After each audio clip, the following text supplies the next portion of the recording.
everybody, welcome back to another video. I'm Catherine, that's Derek, and this is the guidebook. This weekend we're switching things up a little bit. We're taking the Jeep. We left a little after 5 a.m. this morning. We're about 20 minutes away from the area, and our plan once we get there is to try to find a campsite, set up our tent so we can save our spot, and then we're gonna go hike Chihuahua Lake. Entering onto Peru Creek Road now.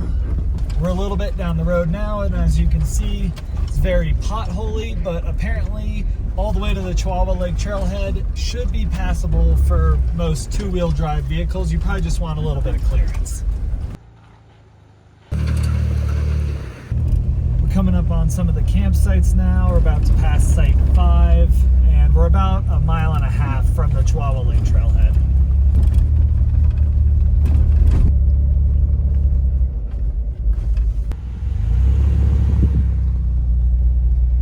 So we're gonna head up this Warden Gulch Road because on I-Overlander, your destination will be on the left. On I-Overlander at least, it said that there were more campsites up this way, and I'm thinking that this might be a little bit more 4x4 access, so maybe there won't be as many people up here. Ooh, looks like a little water crossing already.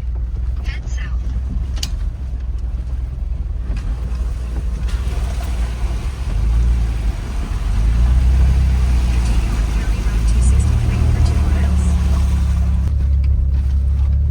Really glad I brought the Jeep.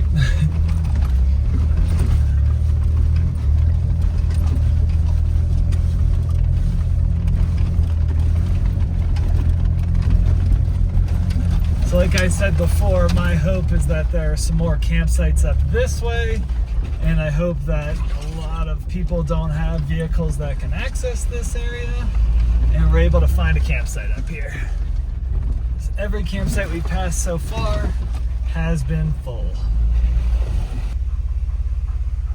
So this road's getting pretty hairy. It's really nothing the Jeep can't handle, but it's just like throwing the dogs like all over the place in the back.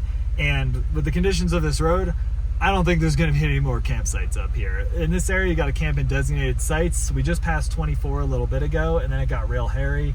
I don't think there's gonna be any more sites in here, so I think it's just gonna be a waste of time heading up here. Found a little turn in the road where it looks a little bit wider so I can turn around. We're gonna head back down and then maybe just head back up towards the trailhead more and try to find some more campsites. Back down on the little main road now, and we're going kind of back the way we came to this junction where there was a sign saying there were more campsites this way. I'm assuming these are all gonna be taken as well, but it's worth a shot to try to find one. After that, my thought kind of is just to go up to the trailhead and start doing the hike for the day. And then afterwards, maybe we come down and look for more campsites. Maybe by that point, somebody who was just camping for Friday night has left. You know, not super likely, but we'll see. Other than that, we could continue up the road past the trailhead and see if there are more campsites up that way. And if not, we'll figure it out. All those sites back there were taken. It was just a little loop with a few sites. Now we're heading back towards the trailhead. Okay, so right here where these cars are parked is the like two-wheel drive trailhead for Chihuahua Lake. But right over here to the side is actually the start of another 4x4 road that goes up, and apparently there's a 4x4 trailhead about 2 miles up this road. So since we're in the Jeep, we're gonna do that. This trail is like 7.2 miles round trip if you hike it from here, but you know, we'll cut off about 4 miles round trip if we go up.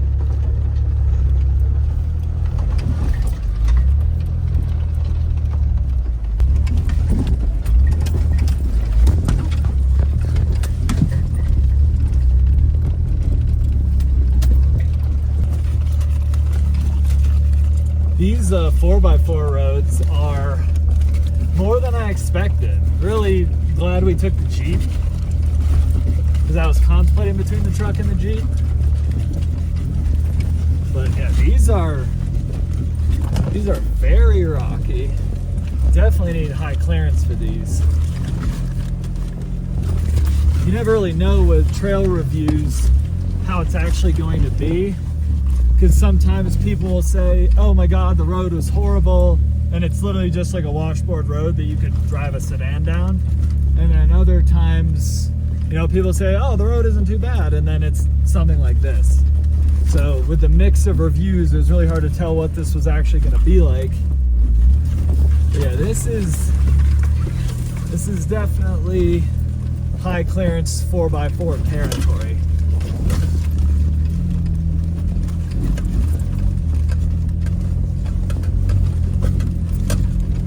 Look at this view. This is incredible. This road is rough though. We just took a left at a little junction back there. Now we have a little water crossing. Sorry for how shaky everything is. This trail is pretty wild. Just opened up to this gorgeous view.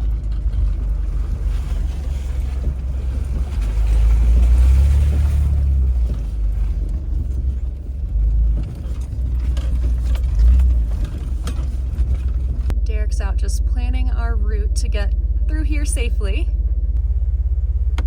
I don't think this will be too bad. Just hopefully none of this mud is super slick here. I'm gonna put our windows up.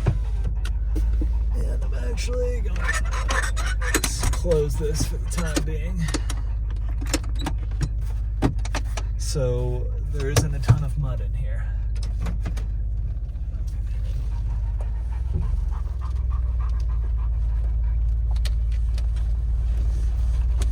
So the plan is to kind of stay high on this side, and then we're gonna kind of cross over to the right some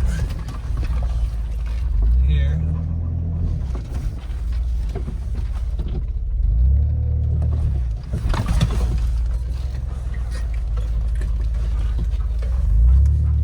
And then stay a little high on this side, and then make this turn, which hopefully with our shorter wheelbase, we can climb that back tire up onto that rock.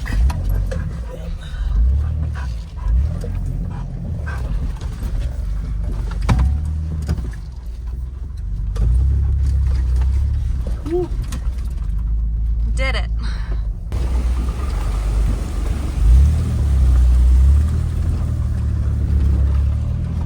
We just arrived at the trailhead here. You can see the sign right up there.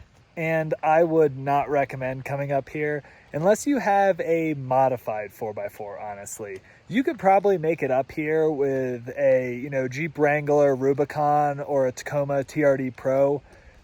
Probably with no issues, but you might scrape in a few places. It probably won't be very enjoyable, especially if you have one of those nice vehicles. You might, scrape it up a little bit. I would not recommend driving up to the upper trailhead unless you have a high clearance 4x4. And by high clearance, I mean, something probably lifted more than it comes stock. I wouldn't say any really crazy obstacles. I mean, this Jeep is sitting on 35-inch Nito trail grapplers and a 3.5-inch long arm lift.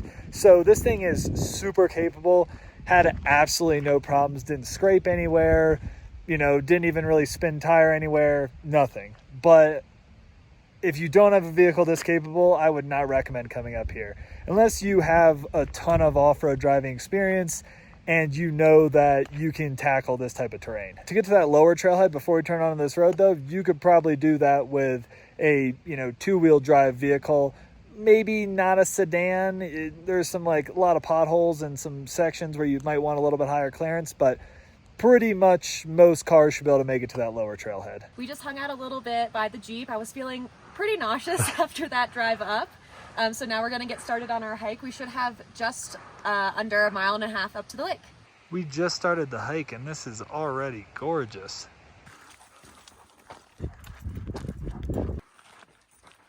From the trailhead we parked at, there should be about 900 feet of elevation up to the lake. And in the beginning of the trail, we definitely had quite a bit of elevation gain, but it's actually kind of flattened out here for a little while. So I'm assuming we're gonna have another pretty steep section coming up.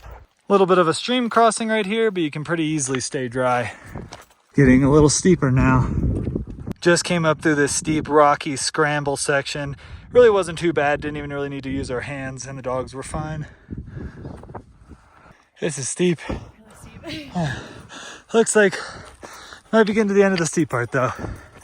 We also are up to about 12,000 feet up here as well.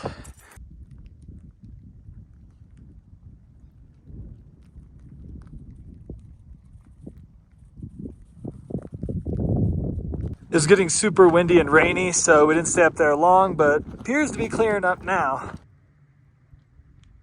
back down at the car now, and it's kind of looking like it's gonna rain again. So we're just gonna sit in the car for a minute. I'm gonna eat my breakfast because I still haven't eaten that yet. And then we're gonna start heading down the trail back towards trying to find a campsite.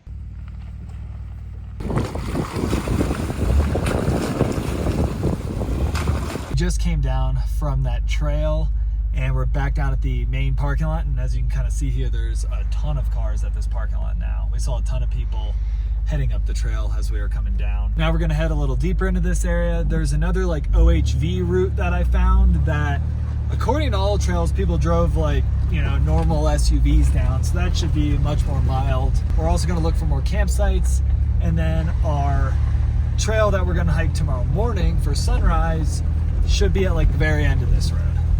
So we're just gonna kind of explore around for a little while, see if we can find a campsite, maybe check out that OHV route. Just made it over the Cinnamon Gulch OHV route right here. You wanna look this way. This is the way down to Cinnamon Gulch, and that's over to the trailhead for Gray's Lake up that way to the left. This trail shows it as being 4 miles round trip on all trails. And according to the comments, this road is, you know, relatively smooth, especially compared to what we just went up.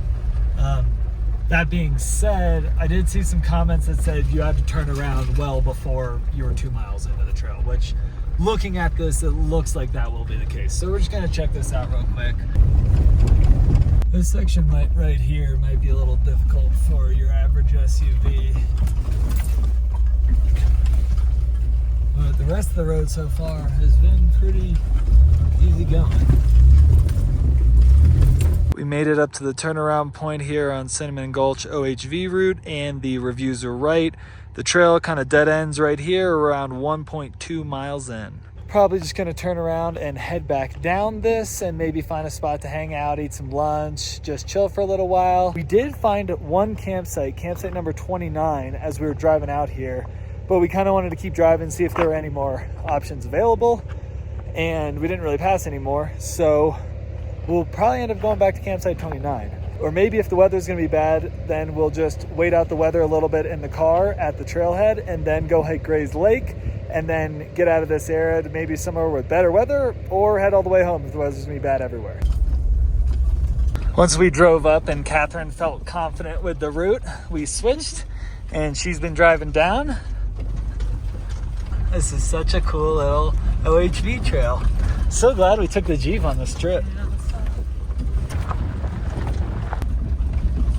So we're back out on the main trail now, and I just wanted to show you guys that sign that says no camping, no campfires, like past this point, I'm assuming, because that means those people that were camping up there should not be camping up there. In this area, you need to be in those numbered sites. That's the only place you're allowed to camp, to my knowledge, in this area. So please follow the rules, please stay in those numbered sites, and please leave those campsites better than you found them when you leave.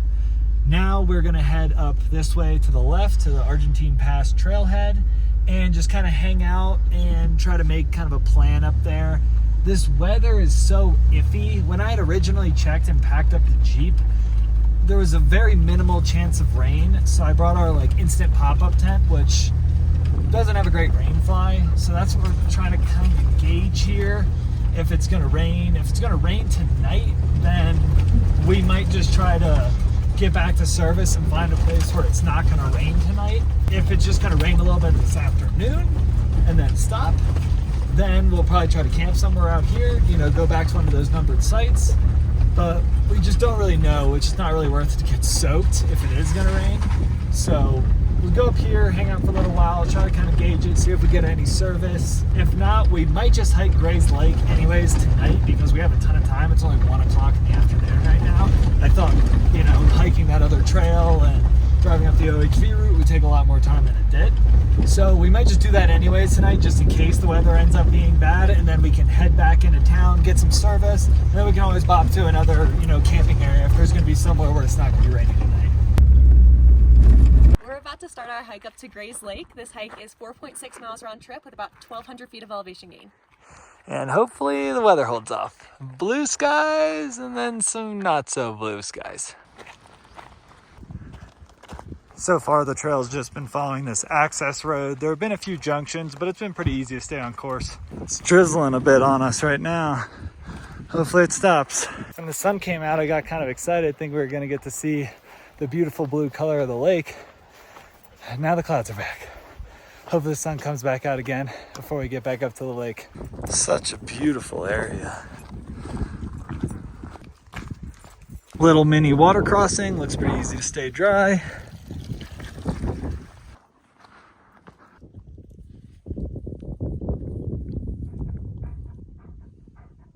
Derek and I were talking on our way back down this hike, and since we've already finished the trail that we had originally planned for tomorrow morning, and it looks like the weather's gonna change on us, we decided that we're gonna head back to Denver tonight. We've gotten poured on quite a few times this summer, and it's really not that enjoyable, and it's really, really difficult to clean all of our gear and both of the dogs, so we decided to call it good for today. We're gonna start heading home now, but we're gonna show you one more beautiful place before we sign out this video. We promised you one more beautiful view. Here it is. This is the view from the top of Loveland Pass. And here's the view from the other side.